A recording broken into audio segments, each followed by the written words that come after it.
Hi everyone, welcome back. This is Terry. No motorcycles right now. I started a story, a real story. If you haven't seen it, I will put a link in the description box. This happened to me in the mid-80s. Are you ready to start?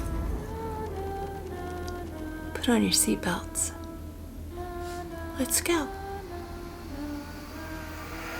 At the end of the previous video, we left off with the babysitter asking me if I knew what had happened in that house. I had no idea. As we spoke with the terrified girl, she asked to make sure it was a quick dinner, for she didn't want to be in our home any longer than she had to. At first, I hadn't wanted to know what had happened. I thought if I had the knowledge, I'd be scared. As I thought it over, I realized if I didn't know what had happened, that would get the best of me. Before she answered, everything was running through my head. Things I had seen that I couldn't explain. Doors opening that had been latched. Sounds, singing. I wouldn't be able to go on if she didn't tell me. She leaned into me and whispered, "Please, remove the kids from the room." Now that scared me. I took my children to their bedroom and sat out toys for them to play with. Everything was a maze. As I came to the understanding, none of this was my imagination. Something had indeed happened in my house. Before she spoke, she drew in a long, deep breath. It was as if what she was about to tell me had a grip on her. And when she told me, it would then have a grip on me. The first thing she asked is if I had been aware the home had been unoccupied by humans for 3 years.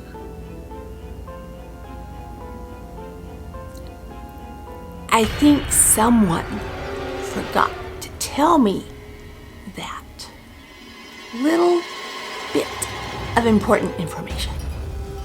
I didn't want to ask, but I needed to. I had to know what had happened. She thought about it again and said, "It's been almost 3 years. A 15-year-old had reached for his bat and went into the kitchen where his mother was cooking. She said they had always been really close, the mother and son. But about a year before, he had fallen in with a bad crowd. That crowd was into channeling and summoning spirits." She said, "You know the house in back?" And I thought of what my brother said. She said, "Don't go in there. That's where they called the spirits. They would do drugs and dabble in things they shouldn't have ever dabbled in. The door had been opened and it couldn't be shut." I thought to myself, this story has nowhere to go but down. But I didn't realize how far it would plummet. and that it would take my family with it. She asked if I had looked in the windows, and I let her know my brother had told me, do not look in the windows. And she confirmed what he said. She said, stay away from that house. Everything happened there. Until the day the boy grabbed his bat and went into the kitchen to see his mother. She was cooking. His 3-year-old sister was asleep on the couch. He did what he had been summoned to do, and he left. Well, that explained a lot to me. Because in the kitchen, I had wondered what the rust-colored spots on the ceiling were, and what was on the curtains. It's then I found out. She said the teenager had been tried as an adult, and at that time was in prison. But the neighbors still felt his mom was in the house. They saw shadows through the windows. They heard music playing. They smelled cooking coming from the kitchen. Yet the house was empty. By then it was about 8 o'clock, maybe a little after, and she asked if we would hurry because she didn't want to stay in that house 1 minute longer than she had to. Everything made sense. The oppression, the feeling of being watched, my brother telling me never to enter the home behind us. And I was terrified. As a child, I had seen my mother and her sisters dabble in things they should have never done. They opened doors that should have never been opened. And I had seen things that had happened. So I knew this was real. As I was trying to get my head around everything, and her asking us to be as quick as we could, she explained that's why she was late. She wasn't sure if she was going to show up at all. The entire town knew the stories of what happened that afternoon. They had followed the trial. People in that town were very superstitious. We went to the car and made the quick drive over the causeway to South Padre Island and into the restaurant. I was numb.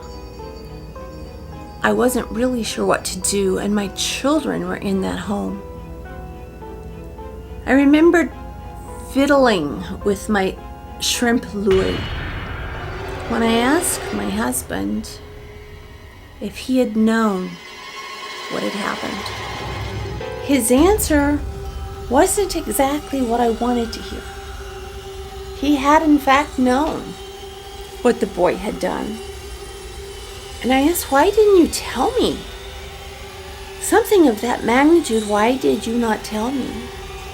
He said, I knew you wouldn't come if you knew. Plus, it was such a great deal. A great deal? Yeah, it was a great deal. There were things in that house for the last 3 years that weren't human. We were stuck, and I was scared. We quickly finished our dinner and returned home. This time as we drove up, I saw the house in an entirely different light.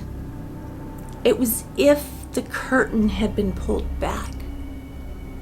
I knew what had happened.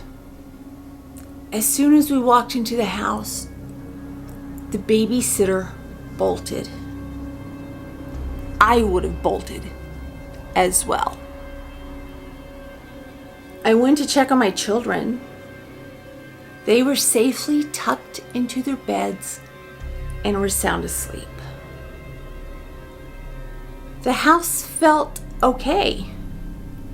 I still couldn't explain it, the things that had happened. But after all, it had to be something logical. I was still trying to convince myself that it was a superstitious town and we were perfectly safe.